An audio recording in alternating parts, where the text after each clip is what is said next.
വീട്ടിലെ പ്രസവത്തെപ്പറ്റി സമൂഹ മാധ്യമങ്ങളിലൂടെയുള്ള തെറ്റായ പ്രചരണങ്ങൾ നൽകുന്നത് കുറ്റകരമാണെന്ന് ആരോഗ്യവകുപ്പ് മന്ത്രി വീണ ജോർജ്.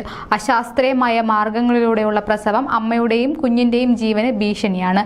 അതിനാൽ തന്നെ പൊതുജനാരോഗ്യ നിയമപ്രകാരവും ഭാരതീയ ന്യായ സംഹിത വകുപ്പുകൾ പ്രകാരവും നടപടിയെടുക്കുമെന്നും മന്ത്രി ചൂണ്ടിക്കാട്ടി. സംസ്ഥാനത്ത് പ്രതിവർഷം 400ഓളം പ്രസവങ്ങൾ വീട്ടിൽ വെച്ച് നടക്കുന്നതായാണ് കണക്കുകൾ ചൂണ്ടിക്കാട്ടുന്നത്. കഴിഞ്ഞ വർഷം ഏപ്രിൽ മുതൽ ഈ വർഷം ഫെബ്രുവരി വരെ ആകെ 2,94,058 പ്രസവങ്ങളാണ് നടന്നത്. ഇതിൽ 382 പ്രസവങ്ങൾ വീട്ടിലാണ് നടന്നത്.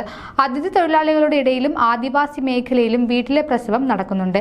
ഇതിന്റെ കാര്യകാരണങ്ങളെക്കുറിച്ച് വിശദമായി പഠിച്ച് തുടർ നടപടിയെടുക്കുവാൻ മന്ത്രി നിർദ്ദേശം നൽകി. ചികിത്സ നിഷേധിക്കുന്നതും കുറ്റകരമാണ്.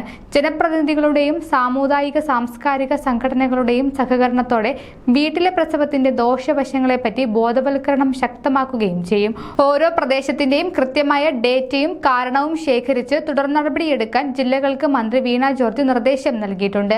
ആരോഗ്യ വകുപ്പിനോടൊപ്പം മറ്റ് വകുപ്പുകളും ഒരുമിച്ച് പ്രവർത്തിക്കണമെന്നും ഓരോ പ്രദേശത്തിന്റെയും വിവരങ്ങൾ കൃത്യമായി ശേഖരിക്കണമെന്നും സമൂഹ മാധ്യമങ്ങളിലൂടെയും യൂട്യൂബിലൂടെയും തെറ്റായ ആരോഗ്യ വിവരങ്ങൾ നൽകുന്നവർക്കെതിരെ നടപടിയെടുക്കുവാനും മന്ത്രി നിർദ്ദേശിച്ചു.